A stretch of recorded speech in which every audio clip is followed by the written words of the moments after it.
भी हाल ही में 23 जुलाई को चंद्रशेखर आजाद की जयंती थी। तो आज हम कुछ इंपॉर्टेंट घटनाओं का जिक्र करेंगे जो कि एग्जाम पॉइंट ऑफ व्यू से हमारे लिए क्या हो सकती है, इंपॉर्टेंट हो सकती है, और एग्जाम में हमें उनसे कुछ ना कुछ पूछा जा सकता है। तो सबसे पहले बात करते हैं चंद्रशेखर आजाद के जन्म की। तो 23 जुलाई 1906 को इनका जन्म हुआ था मध्य प्रदेश के जो झाबुआ जिले के भावरा गांव, जो कि आज उस गांव का नाम क्या कर दिया, चंद्रशेखर आजाद नगर कर दिया है, वहां पर इनका क्या हुआ था, जन्म हुआ था मध्य प्रदेश में। 1921 में ही, जब ये सिर्फ कितने थे, 15 साल के थे, उसी आयु में ही महात्मा गांधी के असहयोग आंदोलन से बहुत ज्यादा प्रभावित होते हैं और उन्होंने इसमें क्या लेते हैं, ये भाग लेते हैं। और उसी दौरान जब ये पुलिस द्वारा गिरफ्तार कर लिए जाते हैं और मजिस्ट्रेट के सामने ही इनको पेश किया जाता है, तो मजिस्ट्रेट इनसे कुछ इस तरह के सवाल पूछते हैं। इनसे पूछा जाता है कि भाई तुम्हारा नाम क्या है, तो ये बोलते हैं मेरा नाम है आजाद। फिर पूछते हैं पिता का नाम क्या है तुम्हारे, तो इनको बोला जाता है स्वतंत्रता। और बोला जाता है पता क्या है तुम्हारा, तो ये बताते हैं जेल खाना। तो इस तरीके से इस घटना के बाद से जो इनका जो नाम था वो चंद्रशेखर आजाद ऐसे पड़ा। अदरवाइज तो इनका नाम क्या था, सिर्फ चंद्रशेखर था। तो चंद्रशेखर आजाद जो नाम था वो इनका इस घटना के बाद पड़ता है। और इसी घटना के लिए, मतलब इनके इस व्यवहार के लिए जो जज है वो इनको 15 करोड़ की सजा भी देता है। लेकिन जब इनको 15 करोड़ की सजा दी जा रही थी तब भी ये हर बार क्या करते हैं, जय भारत माता की जय का नारा लगाते हैं, वंदे मातरम का नारा लगाते हैं। और इसी के बाद से ये जो है आजाद नाम से क्या हो जाते हैं, पूरे इंडिया में फेमस हो जाते हैं। उसके बाद बात करते हैं इनके कुछ और, मतलब किस तरीके से इन्होंने फिर धीरे धीरे आजादी की लड़ाई में ये भाग लेते चले गए। 1924 में ये क्या करते हैं, क्रांतिकारी दल में प्रवेश कर लेते हैं। असहयोग आंदोलन जब स्थगित हो जाता है तो वे पंडित राम प्रसाद बिस्मिल और सच्चिदानंद सन्याल के संपर्क में आ जाते हैं और हिंदुस्तान रिपब्लिक एसोसिएशन HRA के साथ जुड़ जाते हैं। तो आपको क्वेश्चन पूछा जा सकता है कि HRA से चंद्रशेखर आजाद जुड़े हुए थे या तो नहीं थे। तो HRA से कौन कौन जुड़ा हुआ था, पंडित राम प्रसाद बिस्मिल, सच्चिदानंद सन्याल और हमारे चंद्रशेखर आजाद। तो ये तीनों किससे जुड़े हुए थे, ये जुड़े हुए थे HRA, मतलब हिंदुस्तान रिपब्लिक एसोसिएशन, एक संगठन था जो कि आजादी के लिए क्या करता था, काम करता था।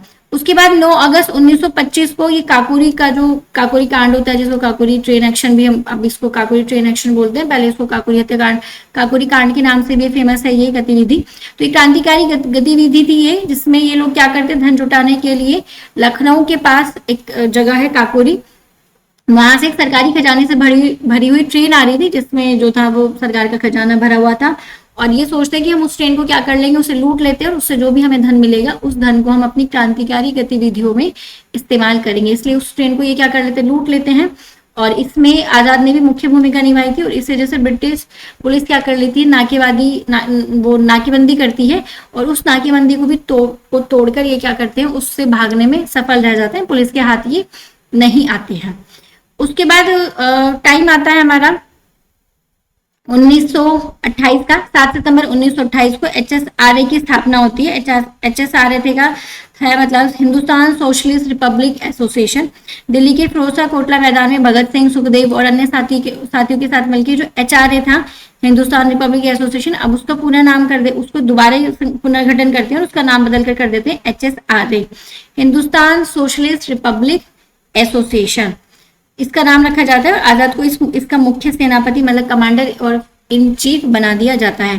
फिर 17 दिसंबर 1928 को ये सैंडर्स वध था, जो कि लाला लाजपत राय, जब साइमन कमीशन इंडिया में आया था तो साइमन कमीशन वापस जाओ के नारे लगा रहे थे और उसमें साइमन कमीशन गो बैक के नारों में लाला लाजपत राय पे जब उसमें लाठीचार्ज किया जाता है पुलिस द्वारा, तो उस लाठीचार्ज में लाला लाजपत राय जी के सर पे लाठी लग जाती है, जिस वजह से उनकी क्या हो जाती है, हॉस्पिटल में डेथ हो जाती है, इलाज के दौरान उनकी मृत्यु हो जाती है। और लाला लाजपत राय की मृत्यु का बदला लेने के लिए ही ये क्या करते हैं, उस लाठीचार्ज में जो उनकी मृत्यु हुई थी उसका बदला लेने के लिए आजाद, भगत सिंह और राजगुरु, ये एक ब्रिटिश पुलिस अधिकारी था JP सॉन्डर्स, उसका क्या कर देते हैं, वध कर देते हैं लाला लाजपत राय का बदला लेने के लिए। उसके बाद 8 अप्रैल 1929 में जो असेंबली में जो बम कांड हुआ था, केंद्रीय असेंबली में बम फेंकते हैं ये भगत सिंह के साथ मिलकर, भगत सिंह और बटुकेश्वर दत्त के साथ मिलकर ये क्या करते हैं, बम फेंकते हैं। उसके बाद इनकी गिरफ्तारी हो जाती है। उसके बाद आजाद क्या करते हैं, जो भगत सिंह था और जो बटुकेश्वर दत्त थे वो तो गिरफ्तार हो जाते हैं, लेकिन आजाद उसके पास भी क्या वहां से चले जाते हैं, मतलब अंडरग्राउंड हो जाते हैं, बहुत टाइम तक अंडरग्राउंड रहते हैं, अंडरग्राउंड रहकर ही संगठन को संभालते हैं और अपने साथियों को जेल से छुड़ाने की भी क्या करते हैं, योजनाएं बनाते रहते हैं। तो असेंबली वाले कांड में ये नहीं थे, असेंबली में बम फेंकने का जो मेन काम था वो तो किया था भगत सिंह और बटुकेश्वर दत्त ने किया था, लेकिन उसकी प्लानिंग प्लॉटिंग में आजाद, चंद्रशेखर आजाद भी शामिल रहते हैं। उसके बाद 17 फरवरी 1931 को ये क्या करते हैं, सबसे बड़ा बलिदान देते हैं। इलाहाबाद जो कि अब प्रयागराज है, उसका एक पार्क है अल्फ्रेड पार्क, वहां पे इनको मतलब किसी लोगों द्वारा इनकी सूचना दी जाती है कि मतलब ये इस पार्क में है।